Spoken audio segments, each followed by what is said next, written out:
गरीब साध साध सब नेक हैं, आप अपनी ठोरे, जो सतलोक ले जावेंगे वो साधु कोई और।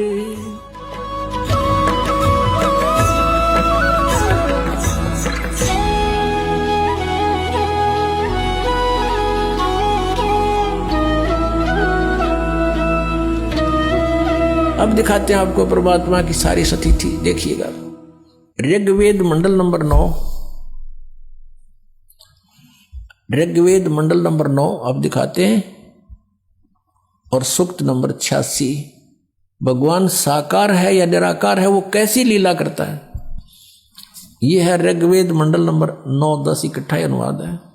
ये है सार्वदेशिक आर्य प्रतिनिधि सभा, महर्षि दयानंद भवन, रामलीला मैदान, नई दिल्ली से ये प्रकाशित है। और ये मुद्रक है Prince offset printer 1510 Pataudi house Daryaganj नई दिल्ली से ये छपा है, छप्पा खाना इसका ये। अब देखना ये है ऋग्वेद मंडल नंबर 9 और सूक्त 86 का मंत्र नंबर 26। इसमें लिखा कि यज्ञ करने वाले यजमानों के लिए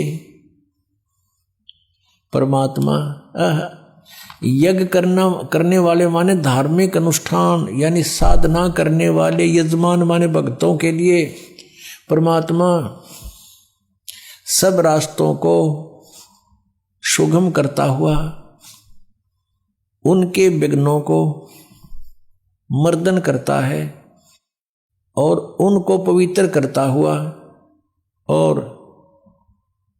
अपने रूप को सरल करता हुआ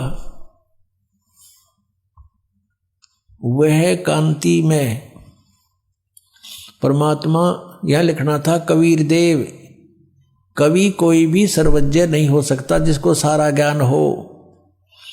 कवि कविता बना सकता है, ये कबीर देव लिखना था यहाँ पर। वो कबीर देव विद्युत के समान यानी आकाशीय बिजली की तरह सेकंड में नीचे आ जावे, क्रीड़ा करता हुआ, ऐसे लीला करता हुआ वर्णीय पुरुष को यानी अच्छी आत्मा को प्राप्त होता है। अच्छी आत्मा को आके मिलता है, जैसे आदरणीय धर्मदास जी को मिले, आदरणीय नानक साहिब जी को मिले, आदरणीय मुल्कदास साहिब जी को मिले, आदरणीय दादू साहिब जी को मिले, आदरणीय गरीबदास साहिब जी गांव छुरानी जिला दद्दर हरियाणा वाले को मिले, आदरणीय गीसा दास साहिब जी गांव खेखड़ा यूपी मेरठ वाले को मिले। तो अच्छे पुरुष को आकर प्राप्त होता है। वो कहाँ रहता हो भगवान? 27वें श्लोक में ऋग्वेद मंडल नंबर 9 और सूक्त नंबर 86 का 26 पढ़कर 27 में पा गए। इसमें इन्होंने ये जो निराकार मानते थे भगवान को और वेद बता रहे हैं वह परमात्मा प्रकाश पुंज परमात्मा को, जो परमात्मा ध्युलोक के तीसरे पृष्ठ पर विराजमान है वहां रहता है। तीसरे एक स्थान पर रहता है ध्युलोक के यानी उस तेजो में लोक सतलोक के एक स्थान पर, तीसरे स्थान पर विराजमान है, वहां रहता है। निराकार क्यों करो भगवान जब वहां बैठा है? आगे दिखाते हैं। यह है ऋग्वेद मंडल नंबर 9 सूक्त 82 का। ऋग्वेद मंडल नंबर 9 और सूक्त 82। और यहां देखें ये है 82वां, 81वां समाप्त हुआ, ये 82वां शुरू हो जाता है। इसका प्रथम मंत्र इसमें लिखा है कि जो सर्वोत्पादक प्रभु, सबकी उत्पत्ति करने वाला परमेश्वर प्रकाश रूप है। इसका अर्थ है वो तेजो में स्वरूप साकार है, सद्गुणों की वृष्टि करने वाला, पापों का हरण करने वाला, पाप नाश करने वाला, पाप अक्षमा करने वाला है।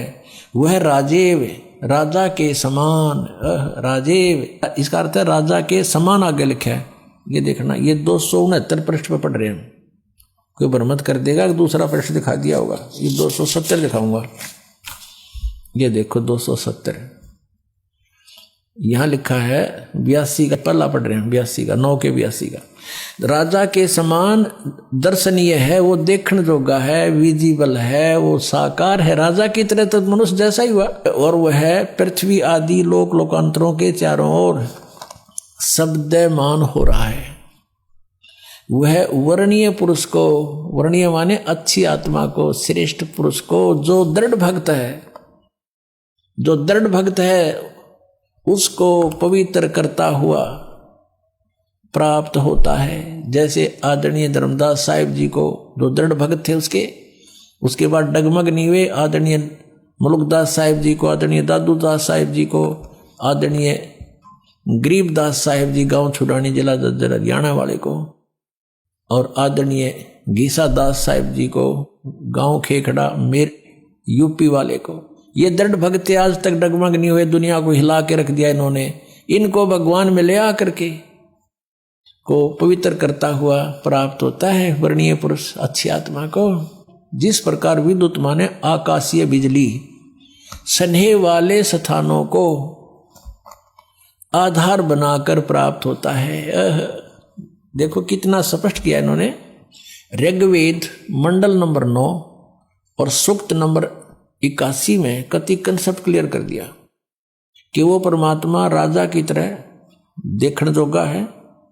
राजा का अर्थ है कि वो शक्तिशाली होता है, मनुष्य सदृश ही है, राजा के समान है और साकार है, देखने जोगा है। और वो अच्छी आत्मा को वहां से चलकर आकर मिलता है ये, और जो दृढ़ भक्त होते हैं उनको मिलता है, अन्य को नहीं। जैसे आकाश की बिजली, आकाशीय बिजली गिरती है, वो किसी वस्तु पर गिरती है जहां उसका विशेष अट्रैक्शन बनता है। पुराने समय में जब कांसी धातु के बेले थाली हुआ करते प्रांत, और उनको अगर वर्षा के दिनों में कहीं बाहर वो पड़े रह जाते तो हमारे बुजुर्ग दादी माता कहा करते थे कि कांसी के बर्तन पर बिजली गिर जाती है, जब उसका संयोग होता है ऊपर से गिरने का, तो वहां अवश्य उसी को तुरंत वहीं आकर के अट्रैक्ट होती है, उस कारण खिंची आती है, उसी पर गिरती है। उसको उठवाकर अंदर रखवा दिया करते थे। तो कहने का भाव ये है कि परमात्मा उस बिजली की तरह, जैसे वो अपने विशेष जिस पर वो आकर्षण होता वहीं गिरती है, ऐसी स्थिति से परमात्मा उन दृढ़ भक्तों को आकर मिलता है जो मिलन योग्य हों, जिनको वो उनसे आकर्षित होता है, ताकि ये मेरी आगे बढ़ा सके, इस ज्ञान को, काल के जाल को हटा सके, मेरे प्यारी आत्माओं तक ये संदेश पहुंचा सके।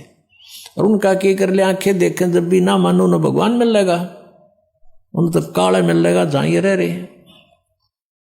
अब 9वें मंडल सूक्त 82 का मंत्र 1 पढ़ लिया, अब 2 दिखाते हैं, देखिएगा। ऋग्वेद मंडल नंबर 9 सूक्त 82 का हमने ये पढ़ लिया, अब 2 पढ़ते हैं।